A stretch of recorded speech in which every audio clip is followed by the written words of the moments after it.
If you've been trying to lose fat, eating healthy, cutting back, doing everything right, and your body still isn't changing, this is probably why. And I know how frustrating that can feel when you're putting in the effort, you're following all the rules, and nothing's happening. And the truth is, you're probably doing exactly what you were told to do. That was me too. And it's the most discouraging feeling in the world. And the problem is, most of the nutrition advice out there is outdated, confusing, and just plain wrong. And no one tells you that. I'm breaking down the 3 most common nutrition mistakes women make that are keeping them stuck. These are the things that seem healthy, but are secretly holding you back from losing fat. By the end, I'll show you exactly what to do instead and how easy it can be so your body can finally start to respond and you can get those results you've been working so hard for. But before we get into it, if you are someone who has been struggling to lose weight, you've been trying to eat healthier and not seeing progress, I made this video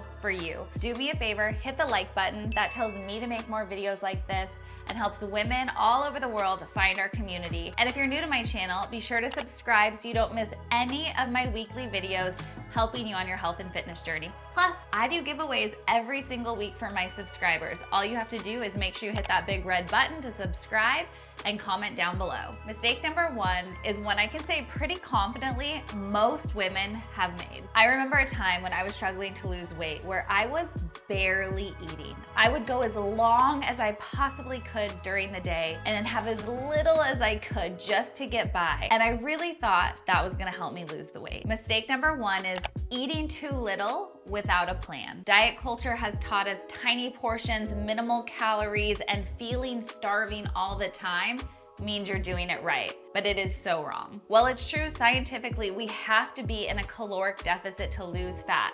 The problem happens when you are in too low of a caloric deficit for too long.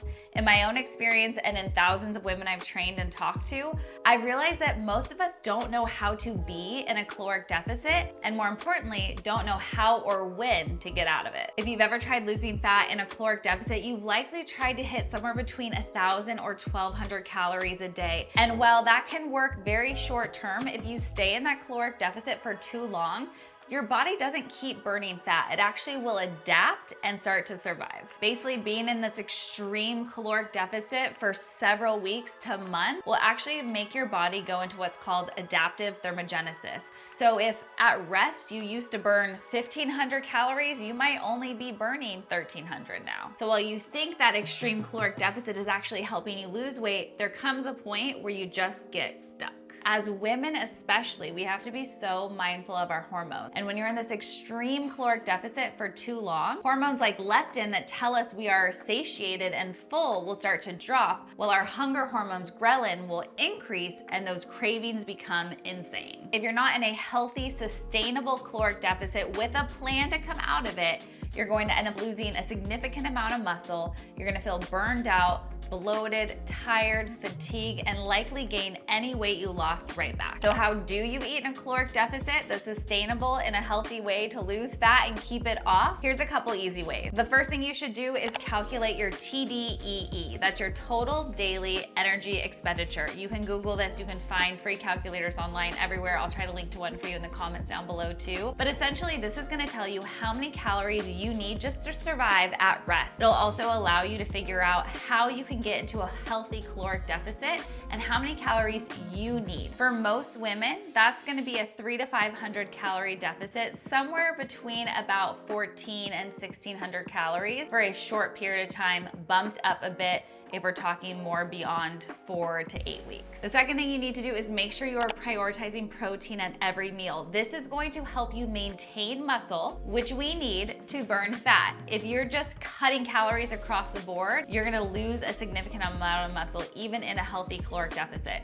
So prioritize protein, make sure you're still hitting your protein goal, even if you're cutting calories from other areas of your day and other macros. If you're not sure how much protein you need, I have a free protein calculator on my site. I'll link that down below as well. And if you just don't want to think about it, but you want to make sure that you're eating enough to maintain lean muscle mass, to have energy to work out and just live life, I have a hot body meal plan. This is a really healthy caloric deficit for most women and educates you on reverse dieting, just how you slowly increase your calories calories once you've hit your goal to make sure you're able to sustain those results. Mistake number 2 usually happens once we've gotten past the extreme caloric deficits. When you realize that's not doing it for you, that's not sustainable, and you're ready to start eating healthy, real food. I got to a point in my weight loss journey where I was finally focused on feeling good, and I just really focused on eating whole, real food, which in and of itself seems like a good thing. But here's the problem. This halo effect is the idea that when we see something as clean,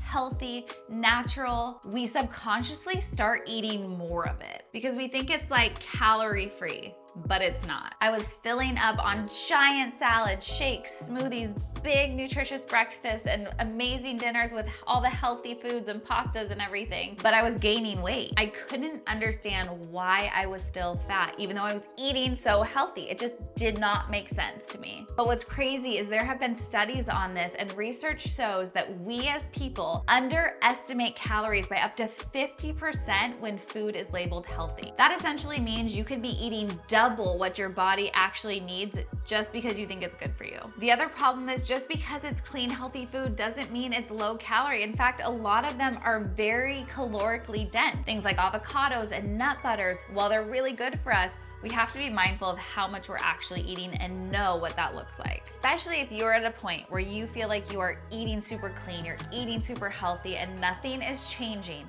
It's time to really narrow down and pay attention to how much you're eating of each thing. One really easy way to make sure you're not overeating healthy foods is to ask yourself if it's helping you hit your protein or fiber goal. If it's not, it's probably a small side, not a staple. And the biggest one to be mindful of here is your healthy fats. Again, your avocados, nut butters, oils, seeds, all of those are gonna have the highest calories per serving compared to a protein, a carb, fruits, whatever you're eating. Your healthy fats, well, they're really good and we need them as women, we need them. But if you're trying to meet a caloric deficit, I would stick to about 50 grams of healthy fats per day to make sure you're not overdoing it, but getting enough to keep our balance of hormones. Mistake number 3, this one, I have a hard time with this one, if I'm being honest, because it's something that I felt like was really toxic in my life for a long time, but I've recently come to terms with it and realized that it's absolutely necessary, and that is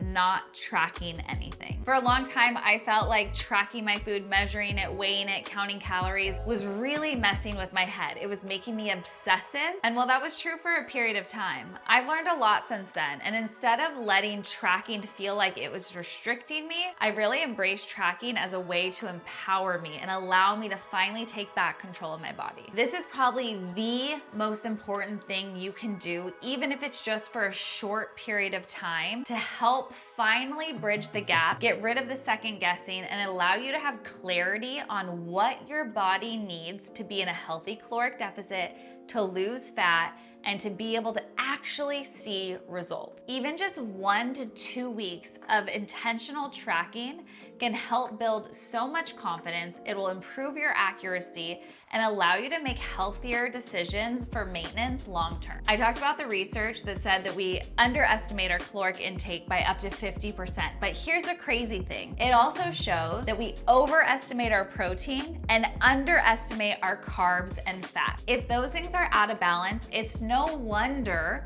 we're stuck holding on to this excess fat. If you're like me and the idea of tracking feels stressful, overwhelming, or even triggering, here are a couple simple places to start. First, think of this as a tool, not a punishment. Second, start with tracking just protein and calories. You need to know your total calories for the day, and you need to know how much protein you should be consuming. The goal isn't perfection, it's about pattern recognition. You want to start seeing what's causing you to go over calories, where those holes are, and what adjustments you need to make. Again, if you want to be tracking without actually having to calculate it or track it on your own, that's why I wrote my meal plan. I wanted them to bridge the gap between diet culture and tracking crazy and intuitive eating. So the meal plans give you a healthy caloric deficit with a focus on high protein, high fiber, lots of veggies, so you feel full and satisfied, but you can make easy swaps, you can make it your own, and really be able to eat in a healthy caloric deficit to lose fat without feeling like obsessive over tracking every little thing. At the end of the day, tracking can be a super powerful short-term tool to give you long-term control and allow you to be more intuitive with your body. Girls, these mistakes are so common. I made all of them. I am right there with you. So whether you are making all of them right now, or you've made some of them, or you're kind of stuck and don't know where to start, hopefully this video was helpful. Again, the 3 biggest mistakes women make that are holding us back from our results, keeping us fat. 1, eating too little for too long without a plan. Number 2, overeating healthy foods without even realizing it. Number 3, not tracking anything. If you're not sure where to start, now, through my own experience, my own 45-pound weight loss journey, and as a certified personal trainer and sports nutritionist, I would say the most important thing you could do, figure out what a healthy caloric deficit for you is. Find your TDEE. Figure out how much protein you need and track your calories and protein. Start there. Keep it simple. I am here to answer any questions every single week. Down in the comments, drop any questions you guys have, because genuinely, I just want to help you. And if you take nothing else away, hear me on this. You are not just a number on the scale. Your worth isn't your weight, but it's okay to want to feel better in your body, because feeling stuck and frustrated isn't serving anyone. If this video helped, don't forget to like, subscribe, and turn on notifications so you never miss a new video. Your glow up is coming, so keep showing up for yourself, and I'll see you next Sunday.